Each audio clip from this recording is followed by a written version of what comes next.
अस्सलाम वालेकुम, this is Neela Paras and welcome to the Paras mentors. Universe में सबसे ताकतवर चीज अगर ब्लैक होल्स को कहा जाए तो ये कहना बिल्कुल गलत नहीं होगा। ब्लैक होल्स स्पेस, टाइम और मैटर का मिक्सचर हैं जो कि एक ही नुक्ते में लिपटे हुए हैं। इनमें इतनी ताकत है कि इनके करीब आने वाली हर चीज हत्ता के रोशनी को भी जज़ब कर लेते हैं। साइंटिस्ट कई दहाइयों से ब्लैक होल्स को स्टडी कर रहे हैं और आखिर इनकी इनर वर्किंग का अंदाजा लगाने में कामयाब हो चुके हैं। आज हम ये जानने की कोशिश करेंगे कि आखिर ब्लैक होल्स के अंदर है क्या। लेकिन इससे पहले हमें ब्लैक होल्स का थोड़ा सा बैकग्राउंड जानना होगा। But before starting, subscribe the channel so that you can watch more informative videos. So let's start. 1960 के आखिर में सिग्नस X1 नामी पहला ब्लैक होल दरियाफ्त किया गया और साइंटिस्ट कुछ हद तक इनके बिहेवियर और वर्किंग के बारे में अंदाजा कर पाए। साइंटिस्ट के मुताबिक ब्लैक होल स्पेस टाइम का इंतहाई डेंस एरिया है जहां ग्रेविटी इतनी स्ट्रॉन्ग है कि कोई चीज हत्ता के लाइट भी इससे बाहर नहीं आ सकती।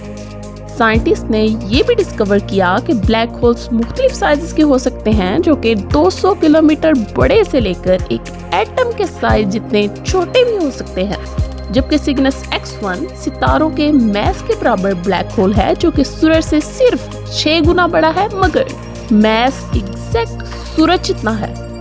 इस डिस्कवरी से पता चला कि ब्लैक होल्स में इंतहाई ताकतवर मैग्नेटिक फील्ड के साथ साथ ग्रेविटेशनल पुल भी मौजूद है जो कि इन्हें नाकाबिले यकीन हद तक खतरनाक बना देती है और अगर इन पर नजर ना रखी गई तो ये कायनात में शदीद तबाही फैला सकते हैं। इसी डिस्कवरी से ये अंदाजा लगाया गया कि ये बहुत रेयर हैं, लेकिन रिसेंटली ये डिस्कवर हुआ है कि सिर्फ एक मिल्की वे में ही 1 मिलियन के करीब हो सकते हैं, लेकिन फिर भी इनका पता लगाना इंतहाई मुश्किल है। तो ब्लैक होल्स को समझने के लिए सिंगुलैरिटी को समझना इंतहाई जरूरी है। जब कोई चीज ब्लैक होल्स में दाखिल होती है तो उसे जकड़ लिया जाता है और एस्ट्रोनॉमिकली उस वक्त तक कंप्रेस किया जाता है जब तक कि वो एक सिंगुलैरिटी तक ना पहुंच जाए जो कि उसका मेन मैस पॉइंट है जहां तमाम मैटर को एक सिंगल पार्टिकल में तोड़ा जाता है। लेकिन इस मुकाम तक पहुंचने के लिए किसी भी मैटर को ब्लैक होल्स की 2 लेयर से गुजरना पड़ता है। पहली लेयर को आउटर इवेंट होराइजन कहा जाता है जो कि ब्लैक होल की बाउंड्री है जहां से कोई भी चीज अंदर दाखिल होती है और इसकी इंतहाई स्ट्रॉन्ग ग्रेविटेशनल पुल की बदौलत बाहर नहीं निकल पाती।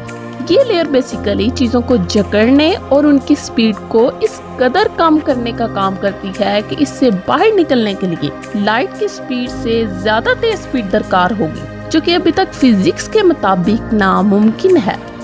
जबकि दूसरी लेयर को इनर इवेंट होराइजन का नाम दिया जाता है और यही मैटर को सिंगुलैरिटी तक ले जाने की जिम्मेदार है और यही असल खतरा मौजूद है। जैसा कि एक बार जब कोई पार्टिकल इस लेयर में दाखिल होता है तो इसके जिंदा रहने या फरार होने का कोई इम्कान नहीं रहता और आखिरकार मैटर सिंगल पॉइंट तक क्रश हो जाता है। यहाँ पर ग्रेविटी इस कदर स्ट्रॉन्ग है कि रोशनी तक को अपनी तरफ मोड़ लिया जाता है, वक्त स्लो हो जाता है और टेम्परेचर नाकाबिले यकीन हद तक गर्म हो जाता है कि मादा सिर्फ क्रश नहीं होता बल्कि जिंदा उबलने लगता है। आई होप सो कि आज आप ब्लैक होल्स के बारे में इजीली समझ पाए होंगे। कमेंट सेक्शन में जरूर बताइएगा and stay tuned for next part. मुझे उम्मीद है कि ये इन्फॉर्मेटिव वीडियो भी आपको बहुत पसंद आई होगी। So like, comment and share before leaving. Allah हाफिज। पाकिस्तान जिंदाबाद।